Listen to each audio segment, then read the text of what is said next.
Κωνσταντίνο Γρηγόροφ, σε μένα, σε συνέντευξη που είχα πάρει, μου είχε πει πολύ απλά, είμαστε Σλάβοι, ήρθαμε εδώ πέρα τον 6ο μετά Χριστό αιώνα.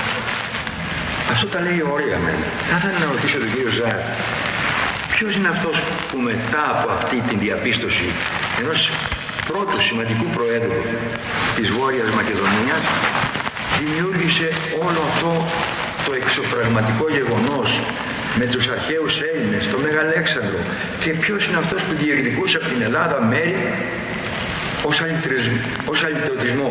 Ποιος έστησε αυτό το αρχιτεκτόνημα σε αυτή τη χώρα? Народот сигурно не е. Најчесто тоа се политичарите.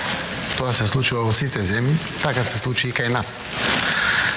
Со обидот да се промени и извитопери целата наша историја, со превзимањето на светска, балканска и туѓа историја, како наша, например, и без водење на грижа за како тоа влијае кај соседите, се предизвика состојба да буквално бидеме скарани скоро со сите соседи со кои што сме обкружени, но истовремено ги затворивме и сите процеси на нашата интеграција во Европската Унија и НАТО. Χαίρομαι πάρα πολύ για αυτή την ειλικρινή δήλωση του κυρίου Ζάερ και πιστεύω ότι αυτό το πράγμα θα το ακούσουμε με πολύ μεγάλη ανακούφιση οι Έλληνες, οι οποίοι έχουν ένα μεγάλο ψυχολογικό πρόβλημα. Γι' αυτό και είναι οι περισσότεροι αντίθετοι με τη συμφωνία. Τώρα θα λυθεί ο γόρδιος δεσμός, χωρίς να μαλώνουμε ποιανού είναι ο Αλέξανδρος. Еве вака, значи точно е и договорот уште еднаш само ги потврдува нашите вистински словенски корења. И тука е различноста помеѓу македонскиот народ со словенско потекло и во македонскиот грчки народ, кој што дефинитивно има античко потекло со хеленистичка историја. И правиме убава дистинкција на различности овде, во функција на градење на пријателство и обезбедување добра иднина за двете земји и за двата народа. Ο κύριος Δημητρός σε μια πρόσφατη συνέντευξή του είπε ότι ως προς το θέμα της γλώσσας, η δική μας γλώσσα δεν είναι η γλώσσα των αρχαίων Μακεδόνων, ούτε είναι μια γλώσσα που μιλιέται από τους σημερινούς Έλληνες της Μακεδονίας. Тоа е регулирано во договорот. Нашиот јазик е со словенско потекло и е дел од групата на јужнословенски јазици. И тој јазик е верификуван уште 74-та во Обединетите нации. И точно е како дел од групата на јужнословенски јазици. Το 77 νομίζω. Да, 77, веројатно, да. И што ова кажува? Дека и преку договорот ние го потврдуваме тоа што го чувствуваме. Немаме никакви претензии према Грција.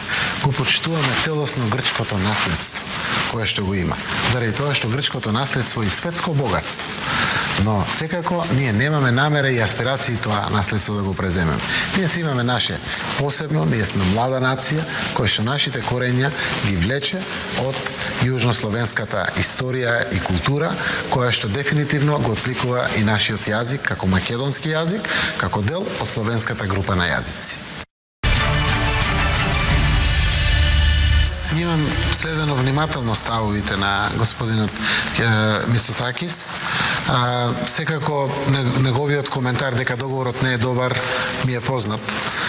Договорот, веројатно ако го гледаме низ призмата на двете земји, можеби подеднакво не е добар или подеднакво е добар. Јас верувам дека сите заедно ќе гледаме напред, нема да се враќаме назад.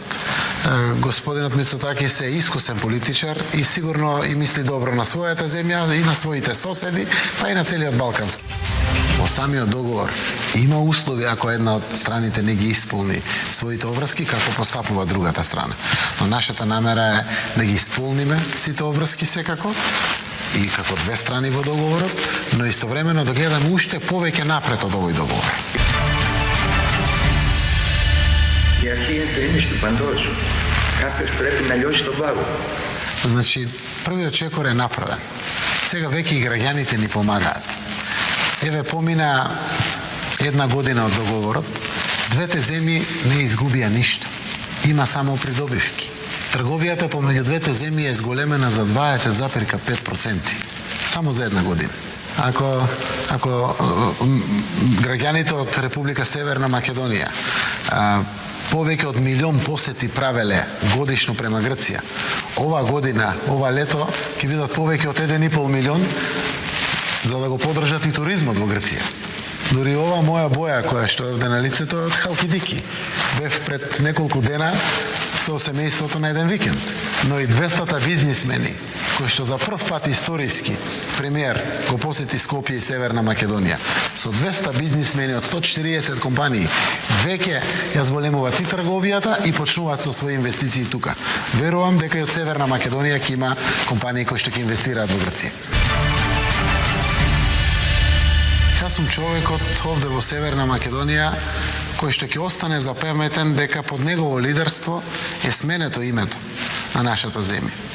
Но и како во едно семејство, некогаш во животот мора да направите одредени чекори, не толку срекни, не толку кои што ве исполнуват, но заради добро на децата, заради добра иднина на семејството, но и на соседството, заедно ги правите ваквите чекори. Но сега имаме нов пријател и стратешки партнер Грција. Зарем тоа е мала придобивка која што ја добивме. Тоа е голема работа за мен. Ο Τσίπρας εξακολουθεί να θεωρεί τον κύριο Ζάεφ, ακόμη και στις ομιλίες του τις τελευταίες, έντιμο, ειλικρινή και τολμηρό πολιτικό. Јас стекнав пријател кај господинот Алексис Ципрас, премиерот на Република Грција, кој што пријател ќе ми остане сигурно до крајот на животот. Но сакам да бидам пријател со сите во Грција, затоа што нашиот народ треба да биде пријател со грчкиот народ.